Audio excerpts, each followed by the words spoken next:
Amém. Boa noite, a paz do Senhor Jesus, que Deus te abençoe.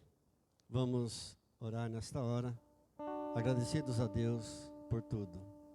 Querido Deus, querido Pai, graças por mais um dia, graças por essa noite, graças por mais uma oportunidade, graças pelo ar que respiramos, por nossa saúde, pela paz, pela alegria, pelos irmãos, pelos amigos, por tua igreja que segue triunfante a despeito de todas as lutas, os obstáculos, as tentações, as provações, mas o Senhor tem nos ajudado. Ebenezer, até aqui nos ajudou o Senhor. O Senhor tem sido bom, o Senhor é fiel, o Senhor é misericordioso. Muito obrigado, Deus. Recebe louvor, adoração, que possamos diminuir agora para que o Senhor cresça. A Ti toda a honra, toda a glória, todo o poder, todo o louvor, toda a exaltação, em nome de Jesus. Ele exaltado, Rei exaltado nos céus, eu louvarei. Ele exaltado, para sempre exaltado, seu nome.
Amém. Shalom para todos. Te convido a tomar a sua Bíblia no livro de Atos dos Apóstolos, escrito por Lucas, o livro de Atos.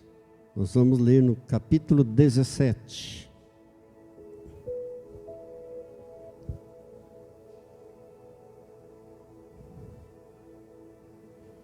Atos 17. A partir do verso 16, diz assim a palavra de Deus: Enquanto Paulo os esperava em Atenas, o seu espírito se revoltava em face da idolatria dominante na cidade. Por isso dissertava na sinagoga entre os judeus e os gentios piedosos, também na praça, todos os dias, entre os que se encontravam ali. E alguns dos filósofos epicureus, estoicos, contendiam com ele, havendo quem perguntasse: que quer dizer esse tagarela? E outros diziam: parece pregador de estranhos deuses, pois pregava a Jesus e a ressurreição. Então, tomando-o consigo, o levaram ao Areópago, dizendo: poderemos saber que nova doutrina é essa que ensinas? Posto que nos trazes aos ouvidos coisas estranhas, queremos saber o que vem a ser isso. Pois todos os de Atenas e os estrangeiros residentes de outra coisa não cuidavam senão dizer ou ouvir as últimas novidades. Então Paulo, levantando-se no meio do Areópago, disse: senhores atenienses, em tudo vos vejo acentuadamente religiosos. Porque passando e observando os objetos de vosso culto, encontrei também um altar, no qual está inscrito, ao Deus desconhecido. Pois esse que adorais sem conhecer é precisamente aquele que eu vos anuncio, o Deus que fez o mundo e tudo que nele existe. Sendo ele Senhor do céu e da terra, não habita em santuários feitos por mãos humanas, nem é servido por mãos humanas como se alguma coisa precisasse, pois ele mesmo é quem dá a todos vida, respiração e tudo mais. De um só, fez toda a raça humana para habitar sobre toda a face da terra, havendo fixado os tempos previamente estabelecidos e os limites da sua habitação, para buscarem a Deus, se porventura tateando ou possam achar, bem que não está longe de cada um de nós, pois nele vivemos e nos movemos e existimos, como alguns dos vossos poetas têm dito, porque dele também somos geração. Sendo, pois, geração de Deus, não devemos pensar que a divindade é semelhante ao ouro, ou à prata, ou à pedra, trabalhados pela arte e pela imaginação do homem. Ora, não levou Deus em conta os tempos da ignorância, agora, porém, notifica aos homens que todos, em toda parte, se arrependam. Porquanto estabeleceu um dia em que há de julgar o mundo com justiça, por meio de um varão que destinou e acreditou diante de todos, ressuscitando-o dentre os mortos. Quando ouviram falar de ressurreição de mortos, uns escarneceram e outros disseram: a respeito disso te ouviremos noutra ocasião. A esta altura, Paulo se retirou do meio deles. Houve, porém, alguns homens que se agregaram a ele e creram, e entre eles estava Dionísio, o Areopagita, uma mulher chamada Dâmaris, e com eles outros mais. Vamos orar. Querido Deus, querido Pai, graças por Tua palavra santa, bendita e maravilhosa, a qual nos expomos agora e pedimos perdão dos nossos pecados. Peço que o Senhor venha me ungir e ungir a cada um dos meus irmãos, para entendermos e colocarmos a Tua santa palavra em prática em nossas vidas, em nome de Jesus. Amém. Areópago. Pensa numa palavrinha difícil. Eu já enrolei a língua muitas vezes ao tentar pronunciar essa palavra, Areópago, e ainda enrola até hoje. Areópago era o tribunal de justiça que funcionava ao ar livre, a céu aberto, na cidade de Atenas, no ano 50 da era cristã, na época do apóstolo Paulo. E ao redor do Areópago haviam muitos templos de muitas religiões, de deuses pagãos, muitas imagens de escultura, muitas estátuas de deuses pagãos. E ali os filósofos da época, então, questionaram o apóstolo Paulo. Levaram o apóstolo Paulo ali, aquele tribunal de justiça, para ser julgado, para ser questionado. E foi a oportunidade que o apóstolo Paulo teve de liberar um belo de um discurso. Amados, a cultura humana tem muitas variações. A cultura humana é uma coisa engraçada, como ela tem suas variações. Cada grupo de seres humanos tem a sua própria cultura, tem sua própria crença, suas próprias normas, seus próprios valores. E a cultura humana, ela varia de uma região para outra, de um estado para outro. Por exemplo, aqui no Brasil, você sai de um estado, vai para um outro estado, Você sente a diferença da cultura. Eu, por exemplo, sou paranaense. O pãozinho, que aqui nós chamamos de filãozinho, lá em Curitiba é cacetinho, não é filão. Então muda muito os costumes, muda o falar, muda gestos, valores. Isso acontece no mundo todo. E muda de muitas maneiras. Maneiras de pensar, de agir, de falar. E muitas vezes determinados valores entram em conflito. E costuma sair briga por causa dessas coisas.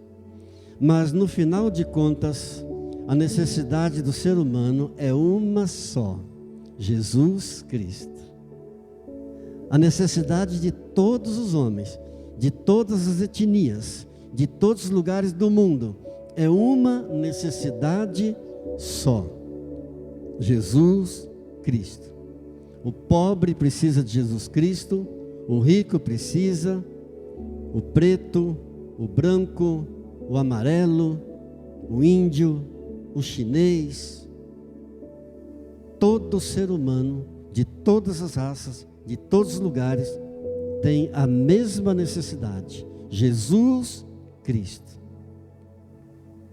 A palavra diz para nós em Romanos capítulo 3, verso 23, que todos pecaram e todos carecem da glória de Deus. Esse todos significa todos os seres humanos de todos os lugares do mundo carecem da glória de Deus. Toda a raça humana, toda a etnia, de todos os lugares, precisa da glória de Deus.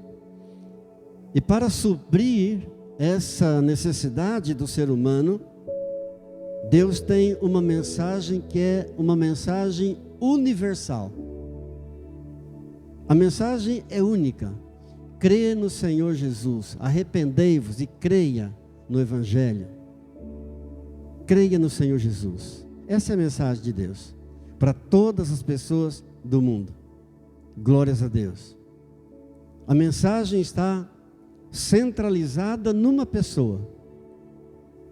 A mensagem é uma pessoa, centralizada em uma pessoa. E essa pessoa é a pessoa bendita e maravilhosa de nosso Senhor e Salvador, Cristo Jesus. Ele é o único Senhor, é o único Salvador. Ele é o único mediador entre Deus e os homens. Isso está escrito em 1ª carta de Paulo ao Timóteo, no capítulo 2 e no verso 5. Porque há um só Deus e um só mediador entre Deus e os homens. Mediador significa aquele que serve como intermediário, aquele que serve como elo. Há um só intermediário, há um só que serve como elo entre Deus e o homem, e esse é Cristo Jesus, homem. 1 Timóteo capítulo 2, verso 5. A população do mundo já passa de 7 bilhões.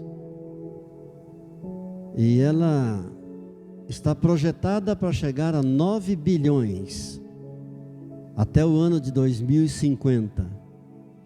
Mas entre todos os mais de 7 bilhões de seres humanos do mundo, não existe um só sequer que possa ser o mediador entre Deus e os homens. Somente Cristo Jesus. Somente Cristo Jesus. Somente Cristo Jesus. Único Senhor, único mediador entre Deus e os homens. Glórias a Deus. Pelo seu poder, Ele transforma as vidas. Pelo seu poder e pela sua graça, Ele transforma as vidas em qualquer cultura, em qualquer lugar do mundo, as vidas de qualquer etnia, de povos que possa existir em qualquer lugar do mundo, pelo seu poder. A única mensagem para todas as culturas, para todos os seres humanos, é a mesma mensagem de João Batista, o precursor de Jesus, quando veio ao mundo para anunciar Jesus. Arrependei-vos e crede no Evangelho. A mesma mensagem de Jesus quando veio a este mundo para salvar a humanidade. Arrependei-vos e crede no Evangelho. E ele diz em João, Evangelho de João, capítulo 14, verso 6: eu sou o caminho, eu sou a verdade, eu sou a vida, ninguém vem ao Pai senão por mim. Diga graças a Deus. Agora, se há uma única mensagem para todas as culturas, isso se torna um desafio, até meio assustador para a missão cristã, para a missão dos cristãos, para a nossa missão, como servos de Deus, como filhos de Deus. Porque a pregação do Evangelho deve ser adaptada, sem que a essência do Evangelho seja adulterada. Não sei se você me entende. A pregação do Evangelho precisa ser adaptada a cada cultura, a cada povo, a cada etnia, sem que na essência seja mudado nada, sem que seja alterada. Por exemplo, o Evangelho precisa ser adaptado para ser anunciado ao religioso, a uma pessoa religiosa. Mas a mensagem tem que ser a mesma. Arrependei-vos e crede no Evangelho. A mensagem do Evangelho precisa ser adaptada para o rico.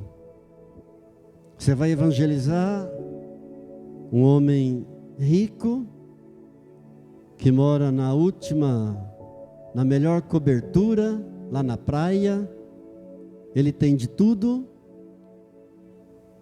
Você não vai usar as mesmas palavras para o homem simples, lá do campo. O Evangelho precisa ser adaptado, sem que haja nenhuma mudança. Você vai falar do Evangelho a uma pessoa que é bastante culta, você não vai usar as mesmas palavras para uma pessoa que não tem muita cultura, ou cultura nenhuma, por exemplo.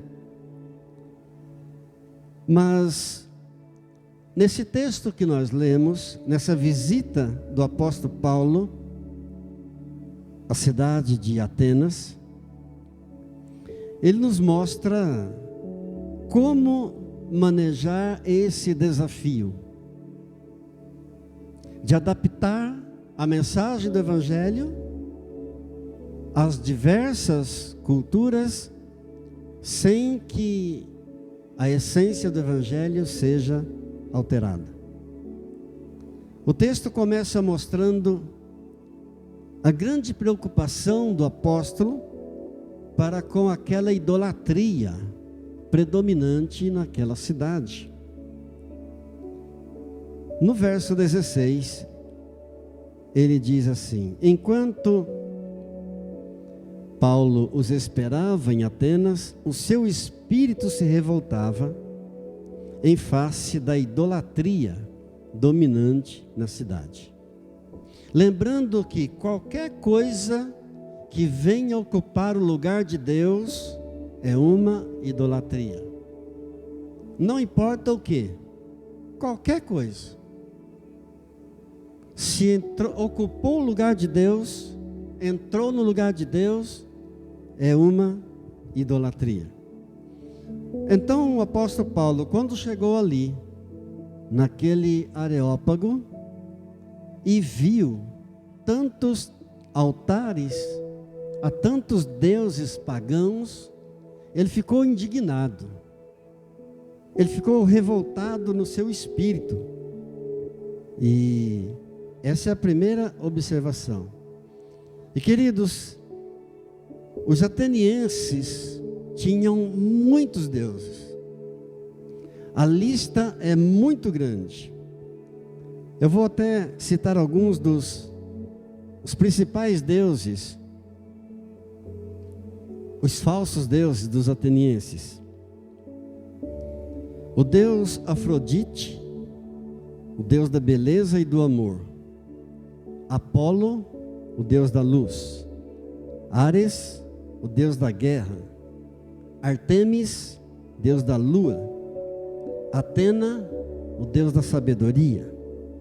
Deméter, o deus da terra fértil. Dionísio, o deus da festa, do vinho e do prazer. Eos, o deus do amanhecer. Eros, deus do amor. Hades, o deus do submundo. Hélios, deus do sol. Hermes, deus das viagens. Hera, deusa dos céus. Héstia, deusa do fogo. Horas, deusa das estações do ano. Mnemosine, deus da memória. Poseidon, deus dos mares. Selene, deus da lua. Temis, deus das leis. Zeus, deus dos deuses. E por aí afora, a lista é enorme de tantos deuses que eles adoravam, todos representados sob a forma humana, e eles interferiam, reagiam às forças da natureza, interferiam no céu, na terra, no sol, na lua, nos rios, no mar, nos ventos. Eram os deuses deles. O apóstolo Paulo, quando viu todos aqueles altares, aquelas estátuas, aquelas imagens, cada uma para um Deus, ele ficou revoltado no seu espírito em ver a cidade tão entregue aos ídolos.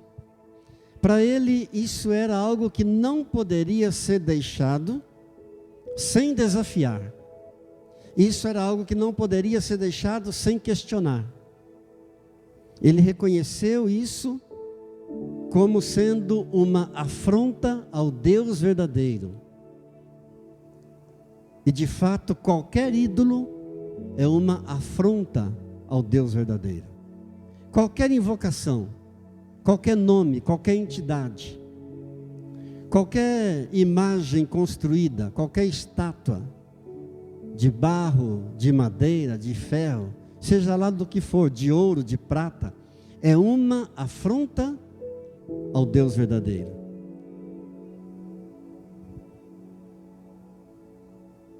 E ele ficou indignado em ver a escravidão das pessoas, buscando forças nesses falsos deuses pagãos.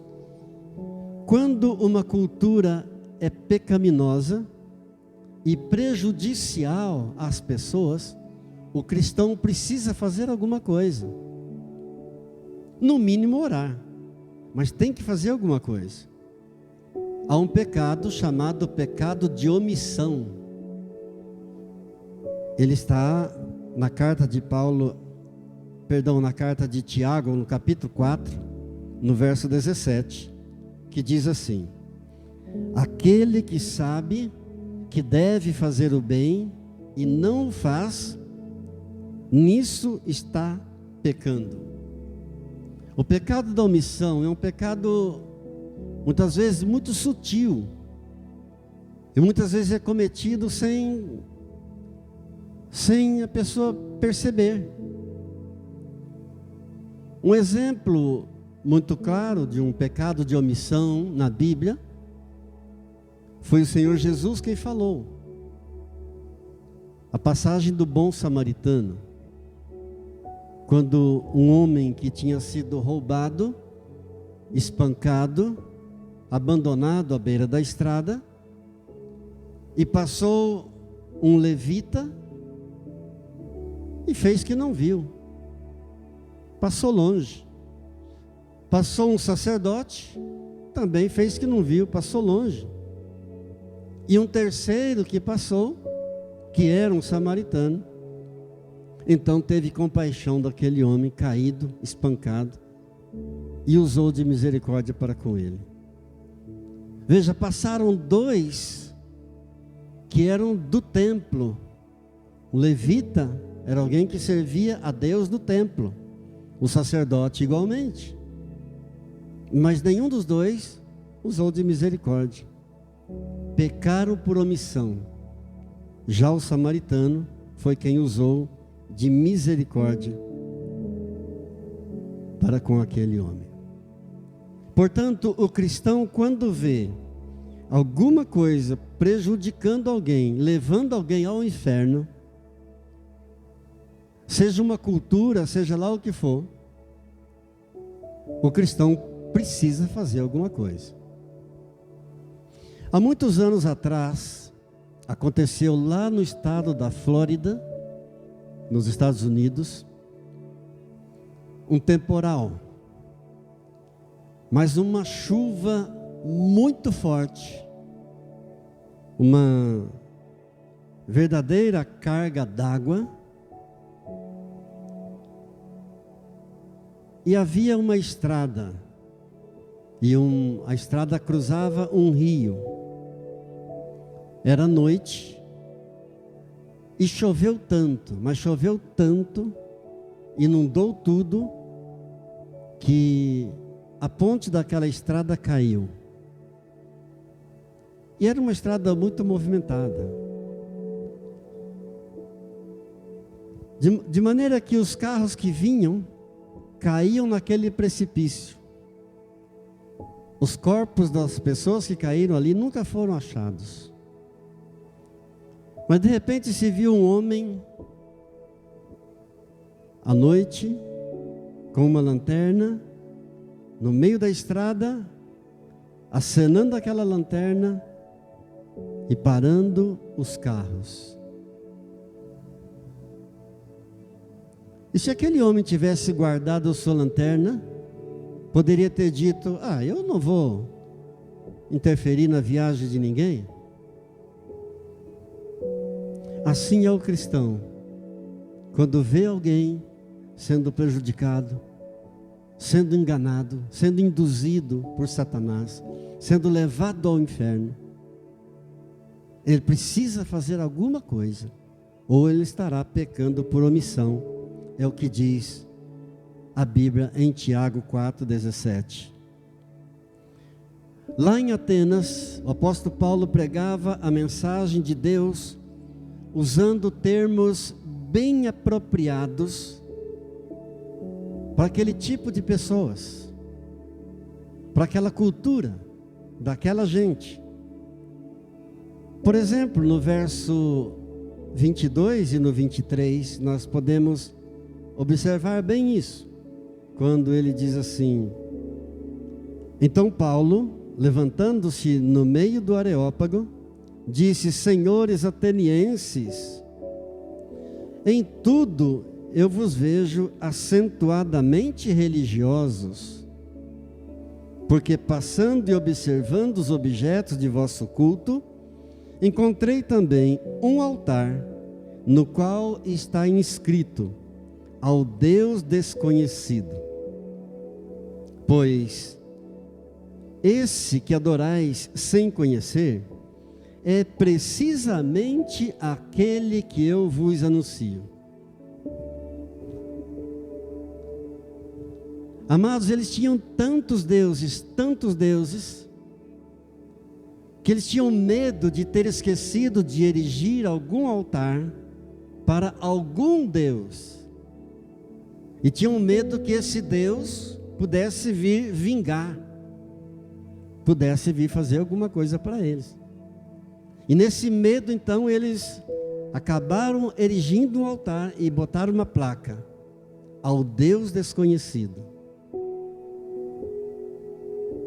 Foi isso que o apóstolo Paulo usou. E disse: atenienses, varões atenienses, vejo que vocês são muito religiosos. E vocês até levantaram um altar a um Deus desconhecido. Saibam que esse Deus que vocês adoram sem conhecer é precisamente o Deus que eu anuncio para vocês. Com muita sabedoria, com muito jeito. Queridos, nós precisamos, em primeiro lugar, ganhar a simpatia do incrédulo. Se nós não ganharmos a simpatia do incrédulo, nós não levamos ele para Jesus. Ele não vai querer Jesus. Foi essa estratégia que Paulo usou para ganhar a simpatia deles. Trouxe até uma palavra de elogio para eles: vocês são muito religiosos, mas esse Deus que vocês adoram sem conhecer, é esse que eu estou pregando para vocês, é esse que eu anuncio. O alvo do apóstolo Paulo era responder às questões mais profundas do coração deles. E o alvo nosso, o alvo de cada cristão hoje também deve ser esse: responder com a palavra de Deus as questões mais profundas das necessidades dos corações das pessoas. A mensagem de Deus tem que chegar a uma pessoa como sendo algo que vai suprir a necessidade do coração dele, algo que vai satisfazer a necessidade daquele coração, e numa linguagem que ela possa compreender. Por isso eu disse que o Evangelho precisa ser adaptado a cada cultura, a cada tipo de pessoa, a quem ele vai ser dirigido, sem que na sua essência seja mudado nada, absolutamente nada. Diga glórias a Deus. A necessidade do homem só poderá ser suprida se as grandes afirmações da Bíblia, se as grandes afirmações da palavra de Deus forem proclamadas ao coração do homem. O que vai preencher o coração do ser humano, o que vai preencher o coração vazio do ser humano, são as verdades, as grandes verdades cristãs contidas aqui. Louvado seja Deus.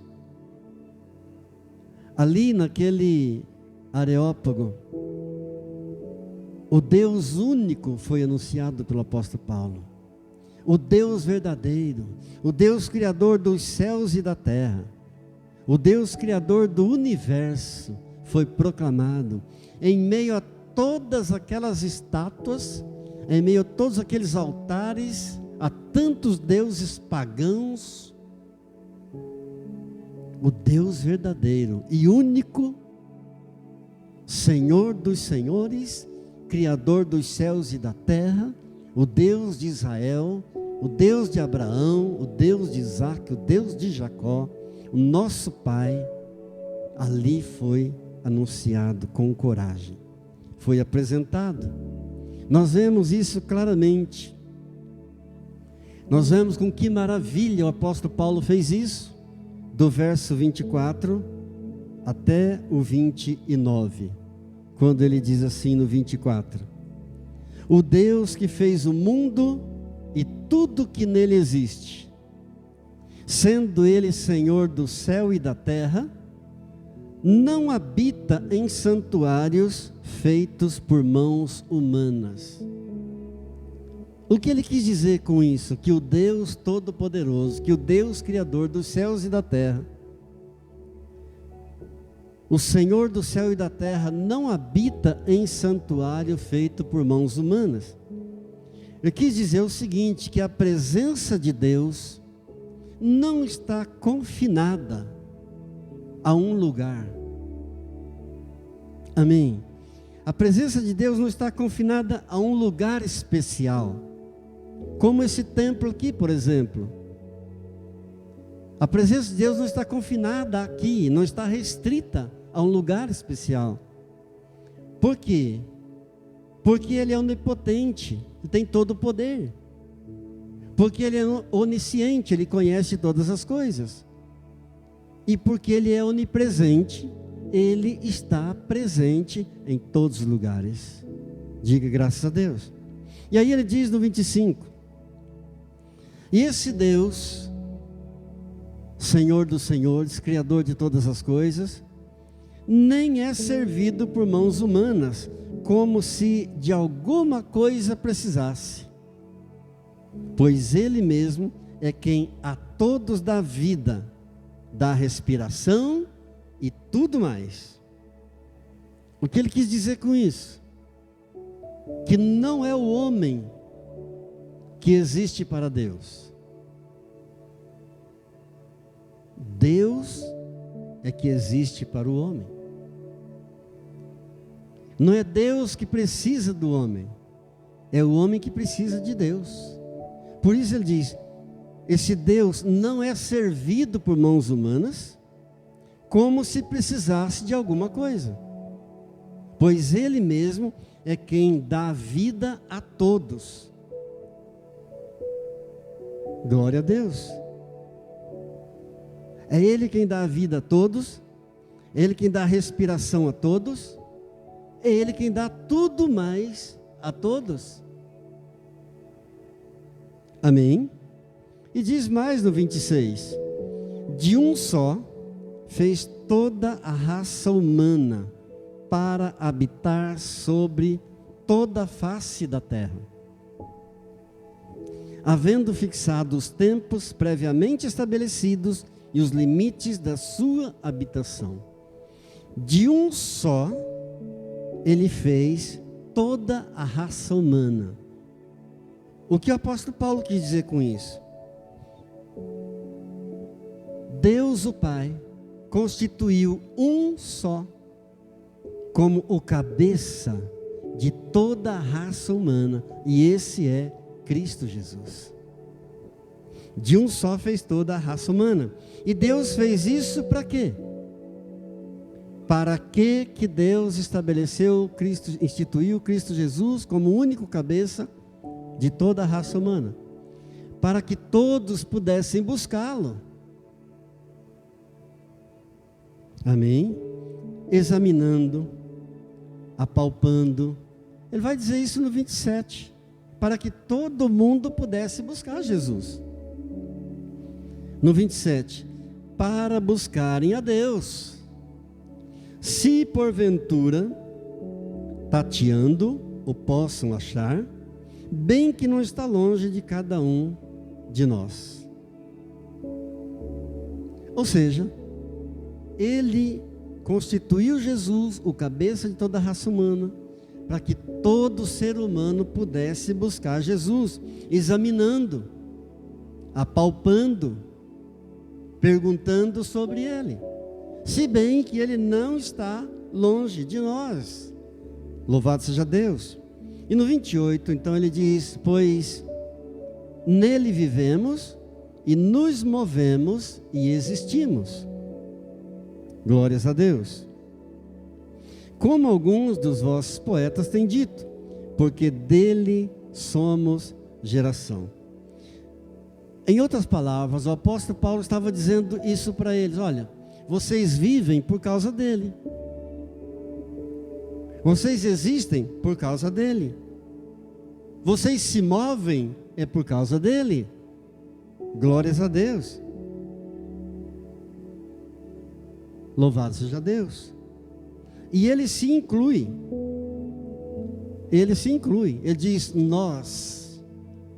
Nós vivemos por causa dele, nós nos movemos por causa dele e nós existimos por causa dele.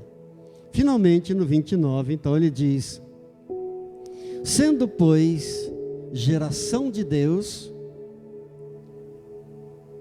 não devemos pensar que a divindade é semelhante ao ouro, ou à prata, ou à pedra esculpida, ou à pedra trabalhada, pela imaginação, pela arte e imaginação do homem.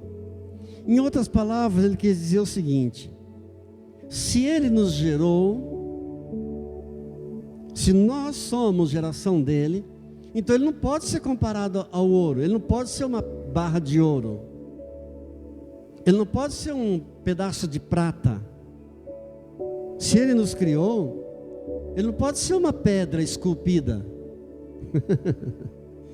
Porque as estátuas eram de ouro, eram de prata, eram de pedra, eram de madeira. Então ele, o apóstolo Paulo, indignado de gente, se nós somos geração dele, ele não pode ser de ouro, ele não pode ser um metal, ele não pode ser uma pedra esculpida. E logo após apresentar Deus aos atenienses, ele chama atenção para a necessidade do arrependimento. Primeiro ele falou de Deus, do Deus verdadeiro, ele apresentou Deus. E no verso 30, ele vai falar da necessidade do arrependimento. Ele diz assim: ora, não levou Deus em conta o tempo da ignorância. Agora, porém, notifica aos homens que todos em toda parte se arrependam.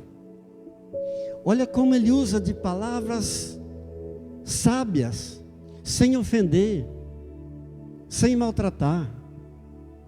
Está dizendo, gente, o tempo da ignorância, Deus não levou em consideração.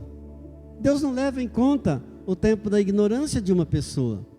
Mas a partir de um momento em que o Deus verdadeiro foi apresentado, a partir do momento em que uma pessoa tomou ciência de que existe um único Deus verdadeiro, aí a necessidade do arrependimento.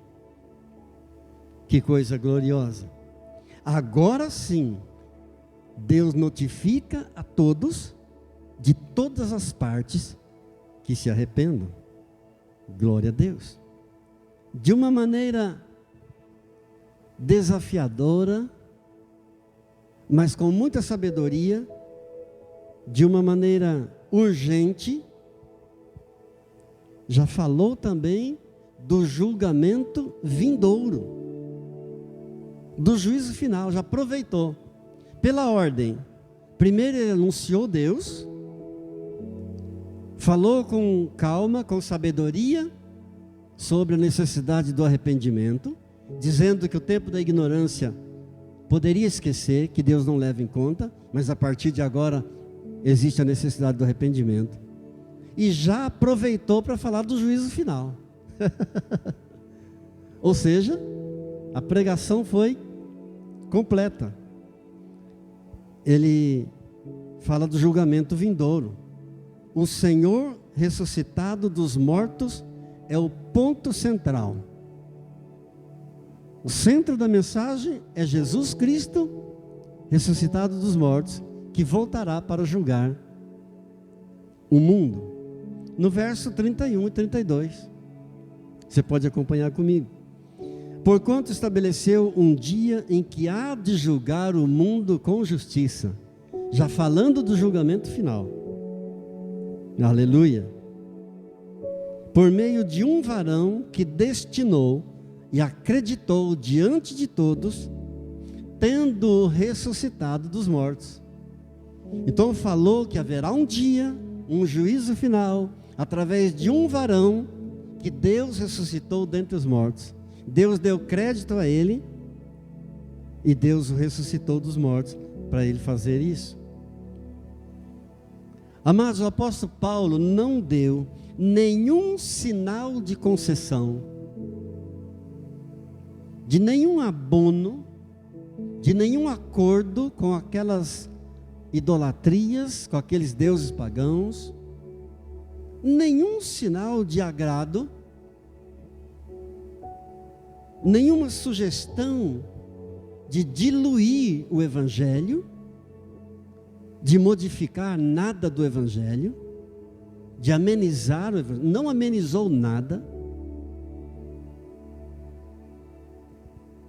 A incumbência é apresentar o Evangelho para cada cultura.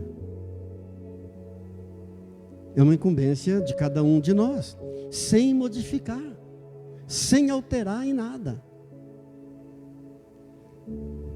Os dois últimos versículos do texto, o 33 e o 34, diz assim: a essa altura, Paulo se retirou do meio deles. Houve, porém, alguns homens que se agregaram a ele e creram. Amém? Entre eles estava Dionísio, o Areopagita, uma mulher chamada Dâmaris, e com eles outros mais. Ou seja, uns creram e se agregaram ao apóstolo Paulo, outros não. Eu pergunto para você, e hoje como é? Do mesmo jeito. O Evangelho continua sendo pregado, a palavra de Deus é a mesma, sem alteração nenhuma. Alguns creem e se agregam a nós, outros não, outros vão embora. Mas, independente de qualquer coisa, o Rei dos Reis está voltando, o Senhor dos Senhores está voltando, não mais como aquele Galileu humilde, caminhando pelas estradas empoeiradas da Judeia, da Samaria, da Galileia, caminhando ao redor, em volta do mar da Galileia, não mais para ser pregado numa cruz, com uma coroa de espinhos cravada em sua cabeça. Não, ele está voltando como o grande juiz do mundo, para julgar toda a terra. E cada um terá que se encontrar com ele e prestar contas da sua vida a ele. Quem não quiser se encontrar com Jesus aqui, enquanto vive aqui, nesse mundo, nessa terra, terá que se encontrar com ele lá. Mas todos vão se encontrar. Há um tribunal no céu, em que cada pessoa dará contas a Deus do que fez com essa vida que recebeu de Deus. Amém. Glórias a Deus por isso. Eu finalizo com um versículo de 1 Coríntios, capítulo 6, verso 11, que diz assim: tais fostes alguns de vós, mas vós vos lavastes, mas fostes santificados, mas fostes justificados em o nome do Senhor Jesus Cristo e no Espírito do nosso Deus. Amém. Glória a Deus. Alguns de vós, nem todos. Repito, o Evangelho está sendo pregado no mundo inteiro. Alguns aceitam, outros rejeitam. Mas aqueles que aceitaram, como nós aceitamos, e estamos aqui porque nós aceitamos, a palavra é maravilhosa. Fomos lavados pelo sangue de Jesus, fomos santificados, por isso somos chamados na Bíblia de santos, porque Ele nos lavou com seu sangue e porque Ele nos santificou, e fomos justificados. Diga: sou lavado, sou santificado, sou justificado. O que é ser justificado? É não ter mais condenação. Não há mais culpa. Nenhuma condenação há para aquele que está em Cristo Jesus. Então fomos justificados. Não porque somos bonzinhos, não, muito pelo contrário. Mas somos justificados porque Ele é o justificador. Ele é o justo e o justificador. Ele é o Santo de Israel. Ele é o Cordeiro de Deus. Ele é o Príncipe da paz. Ele é Pai da eternidade. Ele é Deus maravilhoso. Ele é Emanuel conosco. Glórias a Deus. A Ele toda a honra, a Ele toda a glória, a Ele todo o louvor e toda a nossa adoração. Amém. Diga amém. Baixe sua cabeça, por favor, para um momento mais de oração. Aleluia.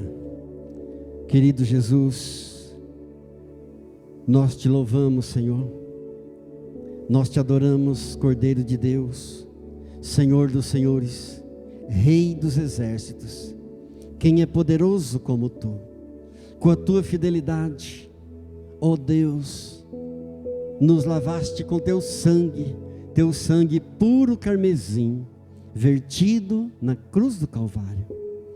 Pela tua graça, pela tua misericórdia, pelo teu grande poder, pela tua fidelidade, nos santificaste, nos tornaste santo, mesmo sendo nós indignos pecadores, miseráveis pecadores, falhos, limitados, cheios de defeitos, mas o Senhor, por sua graça, nos santificaste. Querido Jesus, no Senhor nós fomos justificados de toda a culpa. Muito obrigado. Lavados pelo teu sangue, santificados por tua graça e pelo teu poder, justificados por tua bondade e por tua misericórdia, por tua justiça, Senhor. Muito obrigado. Justiça e juízo são a base do teu trono. A benignidade, a bondade, a misericórdia, a verdade vão adiante de ti. Somente a ti adoraremos, somente a ti serviremos, somente a ti daremos culto, somente a ti nós adoraremos em espírito e em verdade, porque tu és espírito e importa que teus adoradores te adorem em espírito e em verdade. Recebe o louvor, a adoração, a gratidão da tua igreja, em nome de Jesus. Amém. Amém. Momento de você dar a tua semente que é dada na casa de Deus, nunca é desperdiçada, ela nunca deixa de brotar. Um dia ela vai brotar, ou mais cedo ou mais tarde, ela vai dar o fruto para o qual ela foi designada, e Deus vai te recompensar, em nome do Senhor Jesus. Você que está em casa vendo esse vídeo, você pode depositar a tua semente na conta da igreja, Caixa Econômica Federal, agência 2881, operação 022, conta 50, dígito 4. O Pix é o PNCJ, é o CNPJ da igreja, 04 220 167 0001 19. Pai, eu oro e abençoo cada centavo dos recursos financeiros que teus filhos trouxeram à casa do Senhor nessa noite, e aqueles que irão fazer através da transferência bancária ou do depósito bancário. Pai, eu abençoo e profetizo um tempo de graça, um tempo novo de vitória, de alegria, tempo de cura, de restauração e de libertação, tempo de fortalecimento na palavra de Deus, ó Deus, e na ajuda àqueles que ainda estão perdidos, cegos, andando errantes como ovelhas que não têm pastor. Usa-nos, ó Deus, para o louvor da tua glória, Pai, e daremos sempre a ti a honra, a glória, o poder e o louvor, em nome de Jesus. Amém. Amém. Fiquemos de pé, levantemos nossas mãos para Ele em gratidão. Querido Deus, querido Pai, eu oro por cada lar aqui representado, por cada família aqui representada, colocando diante do teu altar, Pai, liberando a palavra profética de bênção, de cura, de força, de renovo, de restauração, em nome de Jesus. Amém. Aleluia. A graça do Senhor Jesus, o amor do Pai e a comunhão do Espírito Santo de Deus seja sobre a tua vida, sobre a tua casa, agora e para sempre. Amém.